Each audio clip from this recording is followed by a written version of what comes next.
Secangkir pengharapan untuk mengawali hari ini.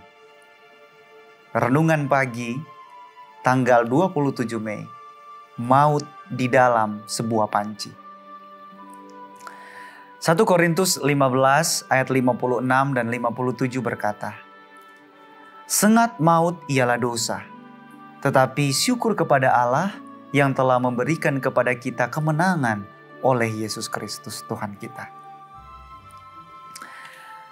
Makanan sangat langka karena bencana kelaparan. Nabi Elisa meminta hambanya untuk menyiapkan sepanci besar sup untuk memberi makan semua muridnya. Seorang siswa keluar ke ladang untuk mengumpulkan sayur-sayuran, menemukan labu liar, memetik sebanyak mungkin dan mengirisnya, kemudian memasukkannya ke dalam rebusan tanpa menyadari bahwa itu beracun. Murid-murid pasti sangat lapar. Tetapi ketika mereka mencicipi supnya, berteriaklah mereka, "Maut ada dalam kuali itu, hai abdi Allah." Elisa meminta tepung. Dia memasukkannya ke dalam panci dan berkata, "Cedoklah sekarang bagi orang-orang ini supaya mereka makan." Maka tidak ada lagi sesuatu bahaya dalam kuali itu. Bisa dilihat dalam 2 Raja-Raja 4 ayat 40 dan 41. Bukankah luar biasa jika hari ini sedikit tepung bisa membuat bahan makanan yang enak tetapi berbahaya menjadi tidak berbahaya lagi? Sayangnya, keajaiban itu hanya terjadi kepada Elisa saja. Adalah tanggung jawab kita untuk memperhatikan dengan saksama zat yang memberi rasa pada makanan kita.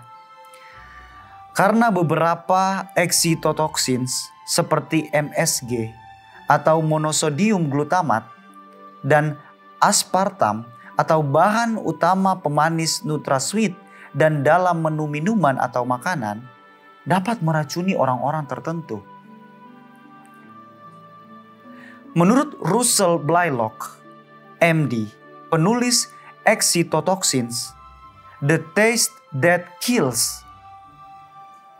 Excitotoxins adalah neurotransmitter umum di otak dan berlaku sebagai pembawa pesan kimia antar neuron.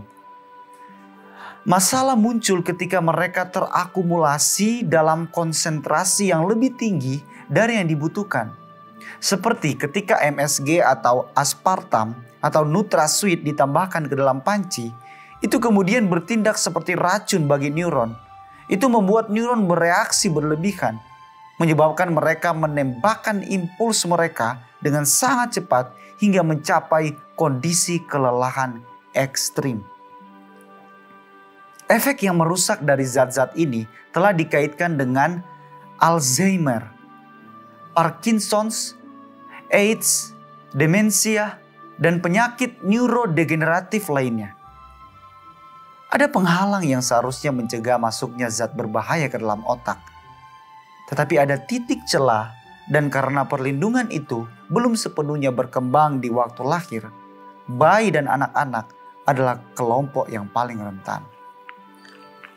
Bahkan di otak orang dewasa pun penghalang melemah dalam kondisi tertentu yang meliputi cedera kepala, stroke, tumor otak, infeksi, hipoglikemia, diet rendah kalori, dan stres fisik berlebihan.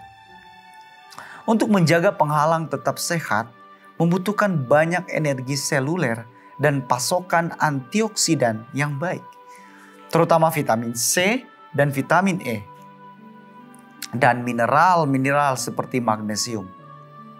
Apakah MSG atau aspartam akan menjadi racun bagi seseorang? Tergantung pada banyak variabel, termasuk faktor kerentanan genetik terhadap excitotoxins. Doa kita hari ini, Tuhan, berikan kami pengendalian diri untuk mengutamakan kesehatan di atas selera, agar kami tidak memasukkan maut ke dalam panci. Amin.